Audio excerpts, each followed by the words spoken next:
how to enter, how to kill Dawood. All these things were being explained. So Ajit Doval was sitting in a hotel in Delhi with Chota Rajan's shooters planning everything.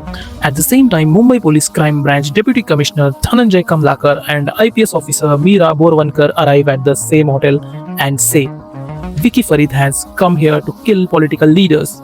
He is already most wanted. We need to arrest him. From there, a huge argument breaks out between Ajit Doval and these officers. Ajit Doval tries hard to convince them, but they don't agree. At that particular time, Ajit Doval didn't hold any official position, so things weren't going his way.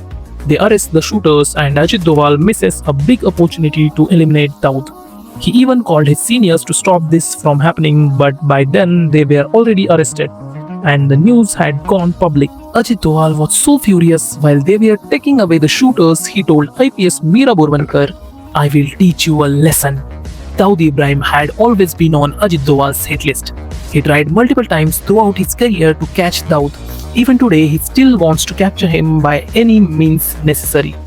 However, Ajit Doval's critics claim that he wanted to catch Dawood to gain power and make a name for himself through this big operation. At that time, Doval had very little power, but he started exploring other options, and in such a way that he changed the entire political landscape of India. From that point till now, he has never been powerless. Now comes the twist. 2 to 3 years after this incident in 2008, when Narendra Modi was Chief Minister of Gujarat, he invited Ajit Doval to come and open a university related to internal security and police science. Doval arrives in Gujarat and forms a board of governors with himself as a key members.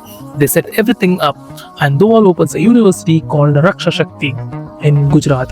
A year later, in 2009, Ajit Doval meets RSS member Eknath Ranade, who at that time ran a Vivekananda Kendra in Tamil Nadu, an organization that promotes Swami Vivekananda's teachings.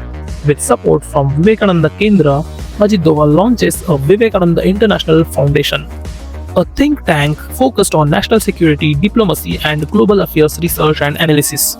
They held various seminars, some even supporting Congress issues such as the Devayani Khobargade incident or Bangladesh land issue. Another wing of the Vivekananda Foundation was the Indian Foundation, which included younger members like Ram Madhav, Nirmala Sitharaman and Suresh Prabhu. In the same year 2009, Ajit Doval's son Shaurya, who was previously an investment banker in Saudi Arabia and the US, returns to India and joins the foundation. Till now, everything was going fine. But in 2011, Vivekananda Foundation makes national headlines. They publish a report titled Indian Black Money Abroad in Secret Banks and Tax Havens. This report is not submitted to the Congress government but to their opposition, BJP. They also conduct 2 major seminars related to the report, attended by Bedi Ramdev, Anna Hazare, Arvind Kejriwal, Kiran Bedi and Subramaniam Swamy. Though the situation is different now. Back then, Kejriwal, Kiran Bedi and Anna Hazare were working with Ajit Doval in these seminars. This triggered nationwide protests against black money and corruption. At the time, Congress was in power and the Vivekananda Foundation became a major headache for them. So Congress put the organization under surveillance through Intelligence Bureau, but by then it was too late. In April 2011, Anna Hazare and Kejriwal go on a hunger strike against corruption, triggering nationwide protests. This became such a massive movement that eventually Congress lost power and BJP came into power. When BJP came to power, Ajit Doval was appointed as National Security Advisor, NSA, the most powerful position in national security. Others from the foundation like Nirmala Sitharaman and Suresh Prabhu also got important roles. This NSA appointment caused a stir because all previous NSA came from the Indian Foreign Service. But despite that, Doval was chosen. Immediately after becoming NSA in June 2014, a huge crisis erupted. 46 Indian nurses were stranded in Iraq. Ajit Doval personally flew to Iraq, made the entire rescue plan and successfully brought them back. Whether it was Myanmar, Uri surgical strike, Balakot air strike or Article 370, every major operation since 2014 was personally planned by Ajit Doval. Nothing related to Indian security moves without his approval. Doval brought a new approach to national security. Generally, countries follow 3 strategies: defensive, defensive offensive and offensive. India mostly followed a defensive strategy since independence. The army and intelligence were active but only reacted to attacks.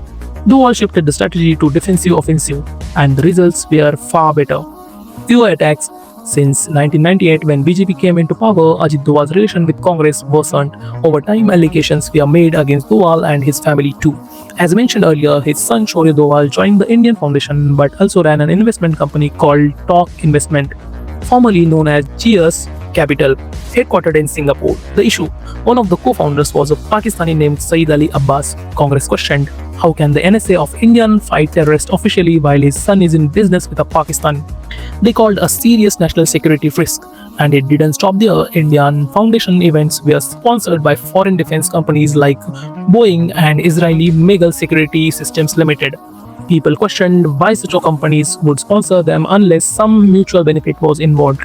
This raised suspicions that Ajit Doval and his son were favoring these companies in exchange for something still manageable. But the real trouble started when Congress leader Jairam Ramesh held a press conference and said Ajit Doval's second son Vivek Doval launched a hedge and fund GNY Asia in Cayman Island 13 days after demonetization.